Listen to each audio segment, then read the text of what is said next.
Assalamualaikum warahmatullahi wabarakatuh. Perkenalkan, nama saya Elsa Agustina Ginting. Saya ialah mahasiswi semester 4, Prodi Farmasi, Fakultas Kedokteran dan Ilmu Kesehatan, Universitas Jambi. Baiklah, pada saat ini saya ingin menjelaskan mengenai metode fisikokimia pada mata kuliah Kimia Farmasi Kualitatif.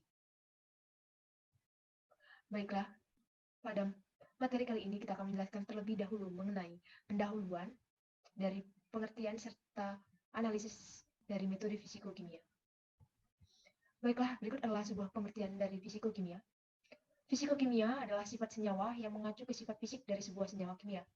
Hal ini bersifat-sifat sifat-sifat fisik dalam senyawa-senyawa kimia seperti makroskopik, struktur atom-atom, dan fenomena khusus di setiap kimia dalam kaitannya dengan hukum dan konsep fisika. Ini adalah sebuah pengertian fisikokimia yang diambil dari beberapa referensi yang saya temukan.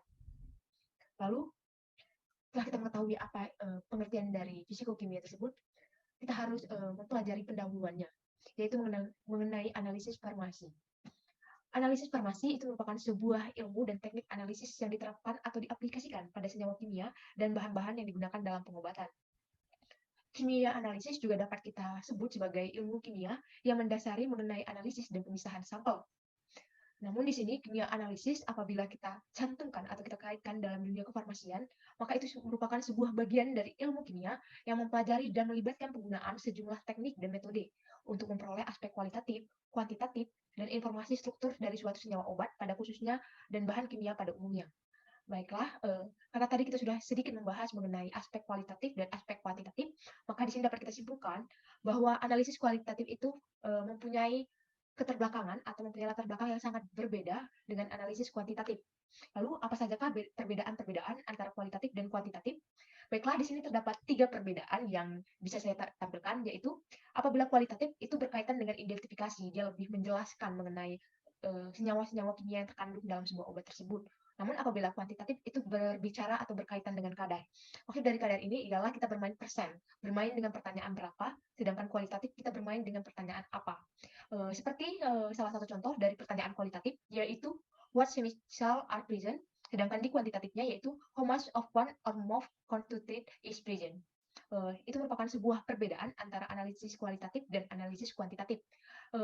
Selain dari ketiga hal ini, kita juga dapat melihat perbedaan antara keduanya, yaitu analisis kualitatif itu juga bisa kita sebut dengan sebuah analisis yang mempunyai tujuan untuk mengetahui jenis komponen yang terdapat pada sampel. Di sini misalnya ada filtrasi, pengendapan, kromatografi, dan elektroforesis, dan lain-lainnya.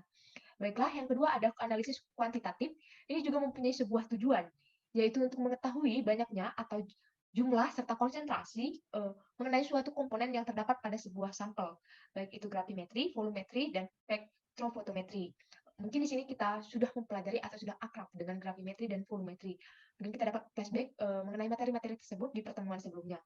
Baiklah, mengenai materi selanjutnya itu tidak kalah menarik. Bagaimana sih pengaplikasian dari kimia analisis yang kita pelajari?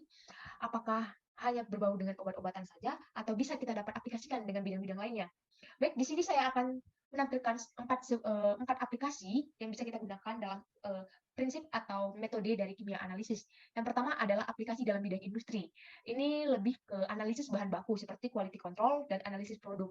Yang kedua ada bagian kesehatan, ini yang lebih sering kita pelajari pada bagian kesehatan, yaitu pada analisis obat, analisis darah, analisis urin. Baik, yang ketiga itu ada bagian lingkungan. Aplikasi dalam lingkungan itu meliputi analisis polutan, analisis limbah, dan pada yang terakhir, aplikasi yang terakhir yaitu aplikasi dalam dunia pertanian, yaitu analisis tanah dan analisis pupuk serta analisis pakan. Mungkin pada suatu saat apabila penelitian-penelitian mengenai kimia analisis ini lebih diteliti dan dijelajahi secara dalam, mungkin kita akan menerapkan kimia analisis dengan berbagai macam aplikasi yang lebih banyak. Baiklah, dari keempat aplikasi ini kita akan mencari tahu metode apa sih yang dipakai dalam empat aplikasi tersebut. Baiklah, di sini ada metode klasik dan metode instrumental. Kedua metode ini mempunyai persamaan, yaitu pada sub-sub bagian dari metode tersebut memiliki persamaan, yaitu yang pertama ada pemisahan analisis kualitatif, dan analisis kuantitatif. Namun kalau mempunyai persamaan, kenapa mereka dibedakan? Di sini akan saya menjelaskan alasan kenapa mereka dibedakan dan metode apa yang kita seharusnya pakai apabila dalam fisikokimia ini. Baiklah, kita masuk ke dalam metode klasik. Ini juga kita juga dapat menyebutnya dengan metode basah. Dalam yang pertama tadi itu ada pemisahan analit, itu berupa ekstraksi, destilasi, presipitasi atau pengendapan, lalu ada filtrasi atau penyaringan. Yang kedua, analisis kualitatif, itu mengenai titik didih, titik beku, warna, bau, densitas, dan reaktivitas, serta indeks bias. Lalu yang ketiga adalah analisis kuantitatif, yaitu mengenai analisis gravimetri dan volumetri. Baik, yang kedua itu adalah metode instrumental. Di sini metode instrumental itu merupakan mengeksploitasi sifat fisik suatu analit untuk memperoleh informasi, baik itu dari segi kualitatif maupun kuantitatif. Di sini pemisahan analit pada sub bagian pertama itu dilakukan dengan dua cara, yaitu ada pemisahan secara fisik seperti kromatografi dan elektroforesis. Lalu yang kedua ada pemisahan secara spektroskopik, yaitu mengisolasi sinyal yang muncul secara spektroskopik. Baiklah, selanjutnya itu bukan hanya daripada subbagian-bagian dari kedua metode itu saja. Kita juga dapat mengetahui perbedaan dari metode klasik dan metode instrumental dari berbagai jenis perbedaan atau subbagian. Yang pertama itu kita dapat ketahui dari cara lama atau cara baru. Baik, yang sebelah kiri itu merupakan metode klasik, lalu yang sebelah kanan itu merupakan sebuah metode instrumen. Metode klasik itu merupakan sebuah cara lama sejak awal kimia analisis, sedangkan metode instrumen itu merupakan cara baru sejalan perkembangan iptek. Lalu selanjutnya itu tidak diperlukan alat-alat rumit, ukuran komponen sampel cukup besar atau makro atau semi mikro, berdasarkan reaksi kimia dan persamaan stoikiometri, berdasarkan interaksi materi-materi. Lalu pada metode instrumen itu diperlukan alat yang lebih rumit, ukuran sampel kecil seperti mikro, ultra mikro, dan submikro.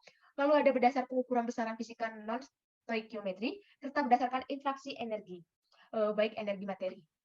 Baiklah, itu merupakan sebuah perbedaan antara metode analisis klasik dan analisis instrumen. Kita akan lanjut lagi ke dalam bagaimana sih kita mengetahui dan cara untuk memilih metode analitik. Di sini terdapat 5 metode atau kriteria pemilihan metode yang dapat kita pilih. Dari kelima tersebut, kita dapat menentukan metode analisis yang tepat atau yang terbaik. Dalam analisis itu hendaknya kita akan menanyakan hal-hal yang berkaitan mengenai dengan kriteria pemilihan metode ini. Baik, sebagai contoh, yang pertama ialah pertanyaan mengenai apakah akurasinya diperlukan. Yang kedua, berapa banyak sampel yang tersedia. Yang ketiga, berapa rentang konsentrasi yang terdapat dalam sampel. Yang keempat, apakah terdapat komponen dalam sampel yang menyebabkan interferensi. Lalu yang kelima, bagaimana sifat fisik dan kimia dari matriks yang terdapat pada sampel. Dan yang terakhir, itu berapa banyak sampel yang akan dianalisis. Itu merupakan sebuah pertanyaan-pertanyaan yang wajib kita tanyakan atau kita cantumkan dalam proses pemilihan metode analitik. Dari pertanyaan-pertanyaan tersebut, muncullah berbagai kriteria pemilihan metode. Itu yang pertama adalah presisi, mengenai ukuran keterulangan. Yang kedua, akurasi, mengenai ukuran ketepatan. Yang ketiga, sensitivitas, yaitu kemampuan membedakan antara konsentrasi dari analit. Yang keempat, batas deteksi, yaitu batas terkecil suatu metode dapat mendeteksi lot. Dan ada dynamic range, yaitu batas konsentrasi terkecil yang dapat dikuantifikasi atau LOQ.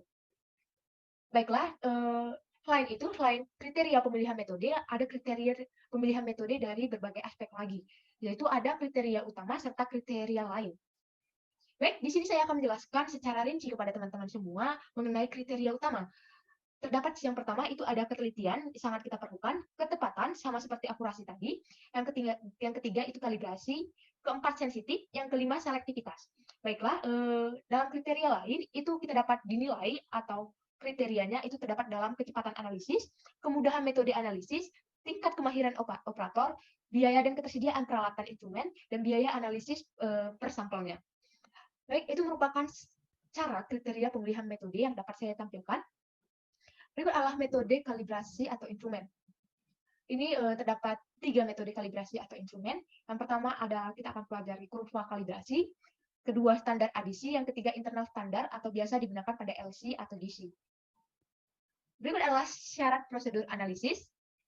Syarat prosedur analisis ini biasa dalam bentuk lingkaran. Kenapa berbentuk lingkaran? Karena satu dan dengan yang lainnya itu sangatlah berkaitan. Tidak hanya berkaitan, mereka juga sangat membutuhkan dan tidak akan bisa dilepaskan satu sama lain. Yang pertama itu ada sahih, yang kedua mantap, ketiga andal, keempat khusus, kelima dapat diulang, keenam selamat, ketujuh tepat, kedelapan hemat, kesembilan cepat, kesepuluh cermat. Kesepuluh tersebut merupakan prosedur dari analisis yang sangat ideal. Kenapa disebut sangat ideal? Karena itu telah menepati atau telah melewati syarat-syarat prosedur analisis. Tidak hanya syarat-syarat, kita juga akan mempelajari atau memahami mengenai skala. Skala analisis dalam analisis kimia. Skala analisis dalam analisis kimia itu terdapat berbagai bagian. Yang pertama ada makro, semi makro, mikro, ultra mikro, dan submikro. Dapat kita lihat dalam PPT ini yaitu sebuah perbedaan yang tidak cukup besar, hanya bermain pada 0, namun di sini sangatlah berpengaruh dalam proses pemilihan atau dalam proses analisis kimia. Tidak hanya itu juga, ini juga tergantung terhadap tahapan-tahapan analisis yang terjadi.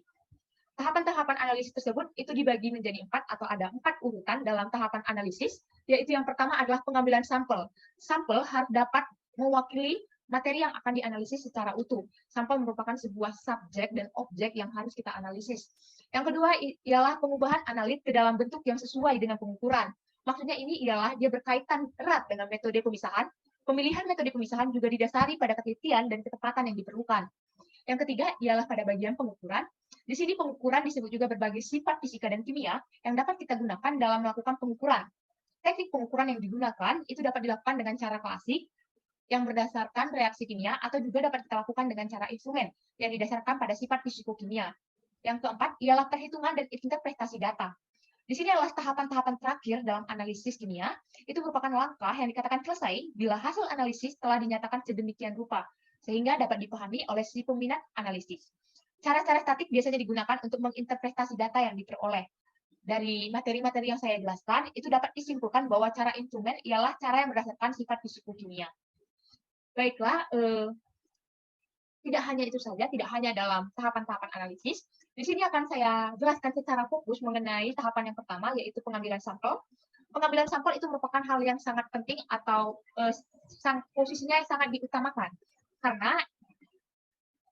Karena cara pengambilan sampel itu tergantung dengan sifat dan jumlah bahan, serta juga dibagi menjadi 2 bagian saat pengambilan sampel. Yang pertama, pengambilan sampel random, itu biasanya cocok untuk bahan yang homogen. Bila bentuk tablet, itu harus digerus dulu. Dalam bentuk suspensi atau larutan, itu harus dihomogenkan, baru diambil sampel secara random. Yang kedua, itu adalah pengambilan sampel representatif, yaitu cocok untuk bahan yang tidak homogen.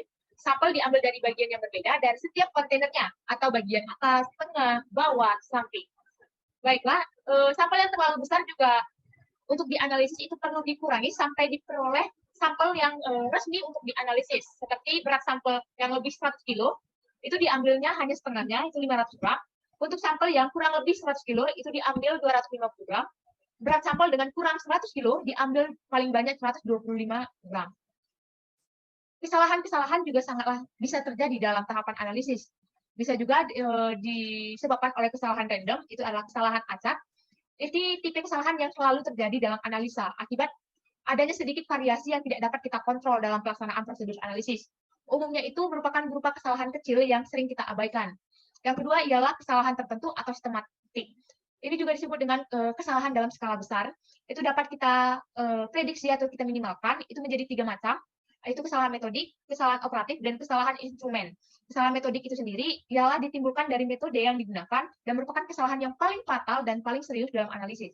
Yang kedua yaitu operatif, itu ditimbulkan oleh orang yang melakukan analisis atau human error. Yang ketiga adalah kesalahan instrumen, itu ditimbulkan dari instrumen sendiri.